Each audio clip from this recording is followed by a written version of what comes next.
Hello दोस्तों, welcome back to my channel. आज मैं आप लोगों के लिए the first note of love इस ताइवानीज बीएल सीरीज का एपिसोड 4 का हिंदी एक्सप्लेनेशन शेयर करने वाली हूँ। तो हम जल्दी से सिया और नेल की लव स्टोरी आगे बढ़ाते हुए एपिसोड की शुरुआत करते हैं। एपिसोड की शुरुआत में हमें पास्ट का एक सीन दिखाया जाता है। जब सिया छोटा था तो वो हमेशा ही अकेला रहता था। स्कूल से घर आते वक्त ही उसके साथ कोई नहीं था। घर आने के बाद वो अपने पापा को आवाज लगाता है, लेकिन ऐसा लगता है कि उसके पापा घर पर नहीं थे। तो वो जल्दी से आकर अपना होमवर्क करने लगता है। पापा देर रात से घर आते हैं तो सिया हमेशा अकेला ही रहना पसंद करता है। एक दिन सिया ऐसे ही बहुत उदास होकर तालाब के पास बैठा था। वो अपने टेस्ट पेपर देख रहा था। तभी उसके पीछे से नील आकर उससे कहता है, अरे बच्चे, तुम्हारे टेस्ट में तो बहुत अच्छे मार्क्स आए हैं। तो सिया पहली बार नील को देखता है तो नील उससे कहता है, अरे तुम्हारे स्कोर तो बहुत अच्छे हैं, लेकिन तुम अपसेट क्यों हो? तो सिया कुछ भी जवाब नहीं देता।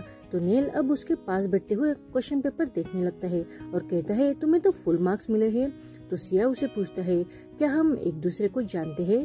तो नील पूछता है, क्या तुम मुझे नहीं जानते? तो सिया कहता है, नहीं। सिया को ऐसे उदास देखकर नील उसके लिए एक सॉन्ग प्ले करता है। उसका सॉन्ग सिया को बहुत पसंद आता है। नील उसे पूछता है, क्या तुमने मैग्नेट बैंड के बारे में सुना है? वो बहुत अच्छे गाने बनाते हैं। सिया कहता है, नहीं, मुझे उनके बारे में नहीं पता। आगे हम देखते हैं कि सिया मैग्नेट बैंड का कॉन्सर्ट सुनने के लिए टिकट खरीद के वहाँ जाने लगता है, पर उसे रास्ते में ही मैसेज से पता चलता है कि मैग्नेट बैंड जब कॉन्सर्ट पर आ रहा था तो उनके कार का एक्सीडेंट हो गया है। तो वो जल्दी से भागते हुए कॉन्सर्ट के प्लेस पर आ जाता है। सिया वहाँ मैग्नेट बैंड के पोस्टर के सामने खड़ा होकर उदास होकर अपना टिकट देखने लगता है। तभी उसे याद आता है कि नील ने उसे कहा था कि एक दिन सब कुछ ठीक हो जाएगा। अब सीन प्रेजेंट में शिफ्ट होता है। सिया नील को एक लंबी सांस लेने को कहता है और उसे पूछता है, क्या तुम्हें अब बेटर फील हो रहा है? तो नील भी अब उसे देखकर हाँ कहता है। सिया नील के कानों पर से अपने हाथ हटाते हुए कहता है, सब कुछ ठीक हो जाएगा, तुम चिंता मत करो। भी अपने आप को शांत रखने की कोशिश करता है। दूसरी तरफ हम देखते हैं कि बेचारे फई पर सारे ऑडियंस को संभालने की जिम्मेदारी आ जाती है। इसलिए वो ऑडियंस का दिल बहलाने के लिए कुछ चुटकुले सुनाने लगती है और उसके जोक के कारण ऑडियंस तो खुश नहीं होती। तभी निंग उसकी मदद के लिए स्टेज पर आ जाता है और वो अपना इंट्रोडक्शन देते हुए कहता है कि मैं नाइस म्यूजिक बार का ओनर हूँ। इस बार में बहुत ही ग्रेट म्यूजिक होता है, ग्रेट बूज होता है और हैंडसम सा ओनर होता है ऐसा बार। और वो लोगों का दिल बहलाने के लिए उन्हें कुछ जोक सुनाता है और गाना भी गाता है। इसका गाना ऑडियंस खुश होकर एंजॉय करती है। वही जल्दी से बैक स्टेज जाकर सिया से कहती है, क्या सब ठीक है? अब सिया और नील दोनों भी कहते हैं, हम ठीक है। और वो दोनों अब स्टेज पर वापस आने लगते हैं। नील को फिर से स्टेज पर आते हुआ देखकर ऑडियंस जोर से चिल्लाने लगती है।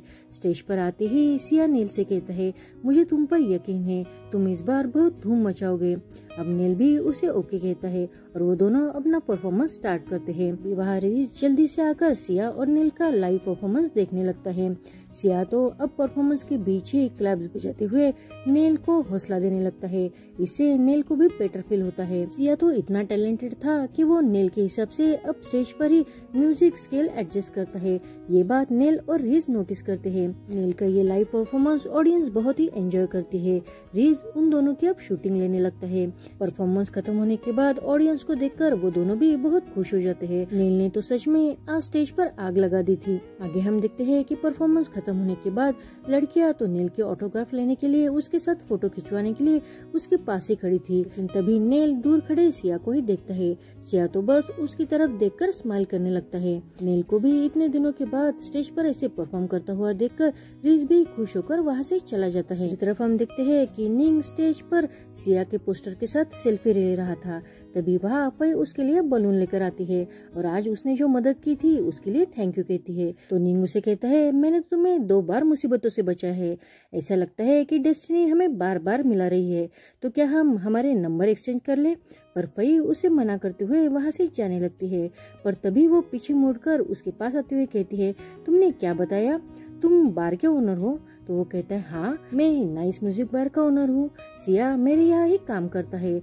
अब ये देखकर फई खुश होकर उसे पूछती है, क्या तुम्हें और लोगों की मदद की जरूरत है? आगे हम सिया और नील को एक साथ देखते हैं। वो दोनों आज के परफॉर्मेंस के बाद बहुत ही खुश दिखाई दे रहे थे। नील सिया को स्नैक्स खिलाने लगता है, लेकिन सिया उसे मना करता है। तो नील कहता है, अरे मुझे ये मेरे फैंस ने दिए है। तो सिया कहता है, तो ये तुम्हारे लिए है ना? तो नेल कहता है लेकिन मैं ये तुम्हारे साथ शेयर कर सकता हूँ, पर सिया उसे मना कर देता है। नेल अब सिया को थैंक यू कहता है तो सिया उसे कहता है अरे थैंक यू तो मुझे तुम्हें करना चाहिए क्योंकि आज स्टेज परफॉर्मेंस में तुमने हमारी मदद की है। अब नेल सिया को स्नैक्स खिलाने लगता है तो सिया भी अब इस बार स्नैक्स खा लेता है। आगे वो दोनों एक जगह पर बैठते हुए सिटी का व्यूज देखते हैं। नेल कहता है जब रिज ने मुझे तुमसे कोलैबोरेशन करने के लिए मीटिंग करने बुलाया तो मैंने सीधा मना कर दिया, लेकिन तभी मैंने तुम्हारा गाना सुना और मैंने अपना डिसीजन चेंज कर दिया। अभी हमें पास्ट का सीन दिखाया जाता है जब नेल उदास परेशान होकर नदी के किनारे बैठा था, तभी उसे रिज ने सिया का गाना सेंड करते हुए कहा था कि प्लीज एक बार इसका गाना सुन लो। अब नेल भी उसका गाना सुनने लगता है तो उसे सिया का म्यूजिक बहुत पसंद आता है। अब सीन प्रेजेंट में शिफ्ट होता है। नेल सिया से कहता है मुझे लगता है कि तुम्हारे म्यूजिक में एक ठहराव है जो लोगों को शांत कर सकता है। तो तुमने म्यूजिक बनाना कब से स्टार्ट किया? तो सिया उसे बताता है जब मैं छोटा था तब किसी ने मुझे बहुत इंस्पायर किया इसलिए। तो नेल कहता है वो कौन था? तो सिया कहता है वो एक रास्ते पर से जाने वाला आदमी था, लेकिन जब मैं उदास और परेशान था तब उसने मेरे लिए गाना गाया था। तो नेल कहता है ऐसा लगता है कि तुम मुझसे बहुत ही इम्प्रेस हो गए हो। तो सिया ब्लश करते हुए कहता है हाँ, उस इंसान की वजह से ही मैं म्यूजिक के प्यार में पड़ गया। तो नेल कहता है ओह तो वो शायद बहुत ही ग्रेट इंसान होगा। तो सिया उसे देखते हुए कहता है वो तुम जैसा ही ग्रेट है। अब नेल कहता है पर तुमने तो मेरे बारे में कुछ और ही कहा था। तो सिया अब एम्बेरस होते हुए कहता है तुम बीते हुए सिंगर नहीं हो बल्कि तुम तो बहुत अमेजिंग सिंगर हो। अब उसकी ये बात सुनकर नेल भी बहुत खुश हो जाता है। वो सिया को बताता है कि पहली बार जब वो स्टेज पर गया था तो वो बहुत ही डर गया था। लोगों की आवाज, उनकी भीड़ से वो बहुत ही नर्वस हो गया था। मैं सच में कभी भी एक सिंगर नहीं बन सकता था और आज ही देख लो मैं एक गाना भी फिनिश नहीं कर पाया। सिया उसे हौसला देते हुए कहता है एक दिन तुम सॉन्ग जरूर फिनिश करोगे और आज का टाइम बहुत ही ग्रेट था। उसकी बातें सुनकर नेल उसे फिर से पूछता है तुमने क्या कहा? पर सिया अब चुप सा हो जाता है। तो वो दोनों अब खुश होकर एक दूसरे के साथ अच्छा टाइम स्पेंड करते हैं। हम देखते हैं कि नेल जब घर पर था तभी उसे रिज सिया और उसके परफॉर्मेंस का वीडियो भेजता है। तो नेल अब वो वीडियो देखकर बहुत ही खुश हो जाता है और सिया का फोटो जूम करके अपने मोबाइल में सेव कर लेता है। दूसरी तरफ हम देखते हैं कि नेल ने सिया को अपना जो लॉकेट दिया था उसे हाथ में लेकर सिया बहुत ही खुश होकर बस उसे देखता रहता है। हमें पास्ट का सीन दिखाया जाता है जब वो दोनों साथ में थे। तब सिया नेल से कहता है मैं भी तुम्हारे जैसा ही था, जब भी मुझे स्ट्रेस होता था तब मेरी सांसें लेने में मुझे तकलीफ होती थी और मेरा दिल जोरों से धड़कता था। तुम्हारे गानों से मुझे राहत और सुकून मिलता था। और तुमने सही कहा है, मेरा म्यूजिक इतना ब्रेव भी नहीं है। तभी नेल उसे कहता है क्या हम आज के बाद एक साथ म्यूजिक बनाएं? तो शायद मुझे लगता है कि हम कुछ अलग कर सकते हैं। नेल अपना लॉकेट निकालकर सिया के हाथ में रख देता है और सिया के बालों को प्यार से सहलाते हुए उसे पूछता है क्या तुम मेरे साथ म्यूजिक बनाना चाहते हो?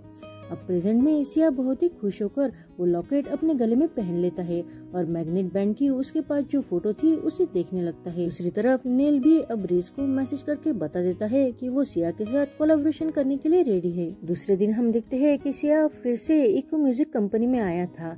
वो शायद कुछ दीवार पर देख रहा था, तभी पीछे से नेल आकर उसे गुड मॉर्निंग कहता है। सिया तो पीछे पलटकर नेल को अपने इतना करीब देखकर ब्लश करते हुए उसे गुड मॉर्निंग कहता है और जल्दी से अंदर चला जाता है। आगे हम देखते हैं कि रिज उन दोनों को बताता है कि आज तुम्हारे ग्रुप की एनिवर्सरी है।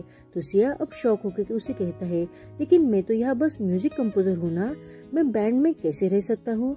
तो रिज उसे कहता है तुम्हारे परफॉर्मेंस की वजह से तुम ऑनलाइन बहुत ही फेमस हो गए हो। सिया जल्दी से मोबाइल निकालकर लोगों की कमेंट्स पढ़ने लगता है। रिज कहता है कमेंट्स मिक्स है, यानी पॉजिटिव और नेगेटिव दोनों भी। नेल बहुत ही एटीट्यूड के साथ कहता है किसी फर्क पड़ता है, वैसे भी मैं सोशल मीडिया पर नहीं हूँ। और वो सिया से कहता है कमेंट्स में जो लिखा है वो बातें ज्यादा दिल पर मत लेना। पर तभी सिया कमेंट्स पढ़ने लगता है। कमेंट्स तो बस नेल के ही बारे में थी और वो भी निगेटिव। कुछ लोगों ने लिया था कि नेल अब ओल्ड हो गया है, उसका चेहरा गोल हो गया है, उसने वेट गेन किया है। ऐसे कमेंट्स सुनकर अब नेल भी सिया के मोबाइल में अपने बारे में कमेंट्स देखने लगता है।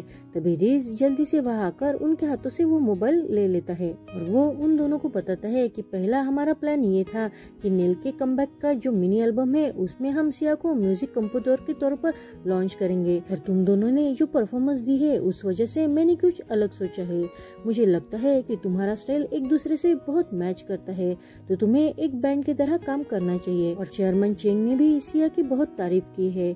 मैंने रात भर इसके बारे में सोचा, तो मुझे लगता है कि तुम्हें एक बैंड बनकर एल्बम बनाना चाहिए। तो हम नील के कमबैक का और सिया के लॉन्चिंग का एक मिनी कॉन्सर्ट ऑर्गेनाइज करेंगे। फिर वो नील से कहता है कि तुम्हें अपने स्टेज परफॉर्मेंस पर ध्यान देना होगा, और वो सिया को भी एडवाइस देता है कि आज तक तुमने बस अकेले के लिए ही म्यूजिक बनाया है, तो तुम्हें अब दूसरों के लिए भी काम करना सीखना होगा। और वो सिया को कॉन्ट्रैक्ट साइन करने के लिए देता है।